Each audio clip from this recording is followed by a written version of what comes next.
Should every jerk have the right to vote? Everybody who is a U.S. citizen should have the right to vote. Because some people are saying that if you do not have children, or at least 2 children or 3 children, you aren't contributing to society in a meaningful way, and therefore no right to vote for you. Assuming you are a of age legal citizen, then you should have the right to vote. Currently, that legal age is 18 years old. Mm-hmm. I see voting itself as a loser's construct. Not that if you vote, you are worthless or a loser, but that the voting scheme itself is set up so that there is no version of winning. You turn 18, you take your vote to the poll, you place it for your candidate. In 10 years, in 20 years, 50, 60 years, your one vote, it doesn't retain its value. It doesn't go up. It actually, in many cases, goes down in terms of value. Imagine you went into a career where you were told, over time, you will keep making less and less money. Would you go into a career like that? Probably not. And then imagine other people in that career would say like, oh, well, so then what's your option? You're like, what's your alternative? Are you just going to not work and not make any money? You would say, no, I'm going to go into a career where over time I'm worth more. So what you're saying is if you start working at, say, a restaurant and there's 4 people at the restaurant, your one vote is going to be 1/4 of all of the votes. But in 10 years, when there's 100 people at the restaurant, you're going to have to convince more of that group of 100 people to vote the same way as you to get the same result. So that's why your vote is worth less, because you have to get more people to vote with you to achieve your goal. Even if your vote was worth the exact same thing, that's really not a winner's mentality. Your vote is still worth 1 vote. But if you have according to the way you're looking at it, is if you have more people that you have to convince to vote a certain way, then it's harder to get your 1 vote the way you want it. Right. So when I look at people that I consider successful, take like Bill Gates, very successful guy. You think Bill Gates has the lifestyle that he has from going and placing his vote every 4 years? He's constructed his life in such a way that voting doesn't matter. You know, something that some people will do is they'll go and say put money into a bank account overseas where they get like 10% return on their money. They just go and they put the money in there. They get 10% return, way, way higher than you would ever get in a US bank account.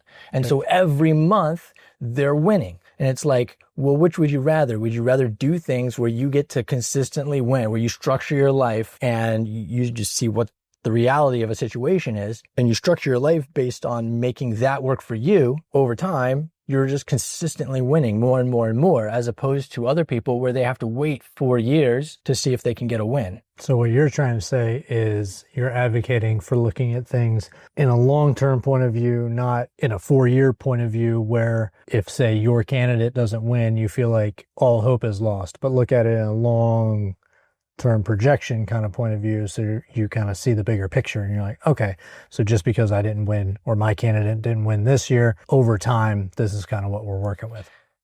I'm saying that the word win should never even be used in terms of the voting and my candidate. It's not your candidate and you didn't win. It sounded like your point was what you were advocating for was to look at long-term trends, not be so short-sighted into like a 4-year cycle. But then when I mentioned that, it seemed like maybe that wasn't your point. So I'm not really advocating for anything. I'm more pointing out when I think about voting as a construct. Okay. The whole thing I kind of just toss out because I think it's just another distraction. So you don't think we should vote?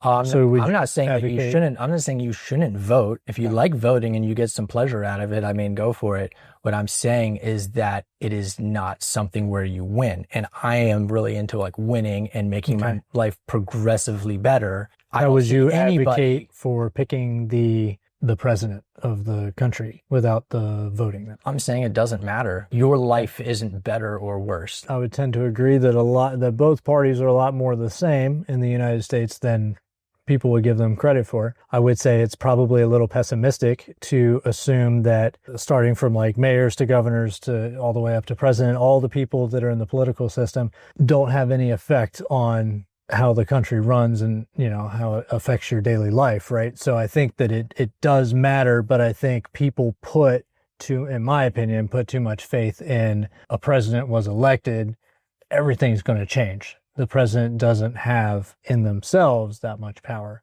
to make that many changes, which I think can end up being disappointing for a lot of people.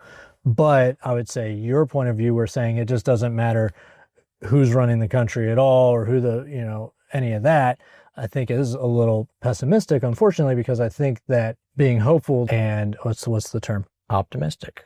Being optimistic that the people that are elected can do better.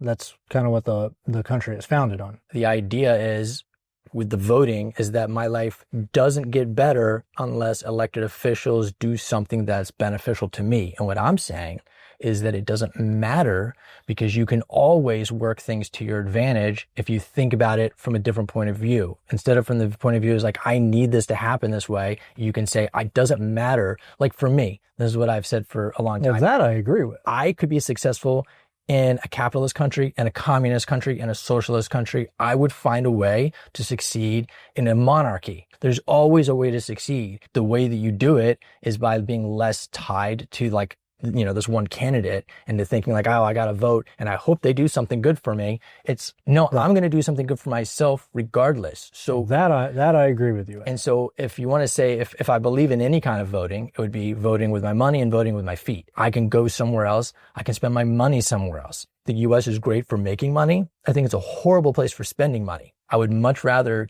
store my money somewhere else and spend my money somewhere where it goes a lot farther. Anytime you spend it in the US, it doesn't go as far because one thing is the government steals most of it. Yeah. You get taxed when you get it, you get taxed when you spend it, and it is tax on tax on tax. And so you end up getting very little for your money. As we were just discussing off camera, I think I took someone out to the movies a while back and I was like, wow, I hadn't gone to the movies in a while. So when it costs like $50 to watch a movie, it's like, good Lord, money just doesn't go that far in the US anymore, but it doesn't mean that money doesn't still go far. It just doesn't go far here. The idea is not to be pessimistic. Yeah. It's to take more control and to be like, I am going to be the arbiter of my life. I see what you're saying. Yeah. As I said, my opinion may surprise you. And if my opinion surprised you, go ahead and like this video so we know and share it so all your friends know. Bye.